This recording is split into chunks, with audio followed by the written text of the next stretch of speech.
Guys, இன்னைக்கு நம்ம என்ன பார்க்க போறோம்னா கெப்பாசிட்டர். அது என்னதுன்னு உங்களுக்கு தெரியுமா? நிறைய இடத்துல நீங்க பார்த்துருப்பீங்க.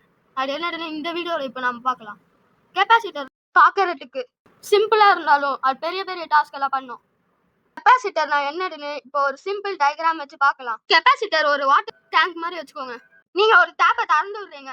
அதுல இருக்கிற வாட்டர் வந்து டேங்க்ல ஸ்டோர் ஆகும். இப்போ ஒருவேளை அந்த டேப்பை க்ளோஸ் பண்ணிட்டீங்கன்னா டேங்க்ல இருக்கிற வாட்டர் வந்து நம்மளுக்கு யூஸ் ஆகும். இதே மாதிரி தான் கெப்பாசிட்டரும் எலக்ட்ரானிக் டிவைசஸ்ல யூஸ் ஆகுது. கெப்பாசிட்டர் நிறைய டைப்ஸ் இருக்கும்.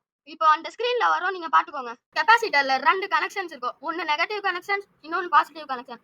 ஒருவேளை நீங்க கெப்பாசிட்டரை உள்ள பிரிச்சு பாத்தீங்கன்னா அதுல ஒரு மெட்டாலிக் பிளேட் இருக்கும். அது செப்பரேட் பண்ணதுக்கு டி எலக்ட்ரிக்னு ஒன்னு தந்திருப்பாங்க. அப்புறமா அலுமினியம், அப்புறம் வெளியில ஒரு பிளாஸ்டிக் இன்சுலேட்டர் வச்சிருப்பாங்க. இப்போ அந்த டயக்ராம் நான் உங்களுக்கு ஸ்கிரீன்ல போடுறேன், அதை பாத்துக்கோங்க. கெப்பாசிட்டரை நீங்க எங்கெல்லாம் பாப்பீங்கன்னா டாய்ஸ்ல பாப்பீங்க, ஃபேன்ஸ்ல பாப்பீங்க, எக்ஸெட்ரா எக்ஸெட்ரா.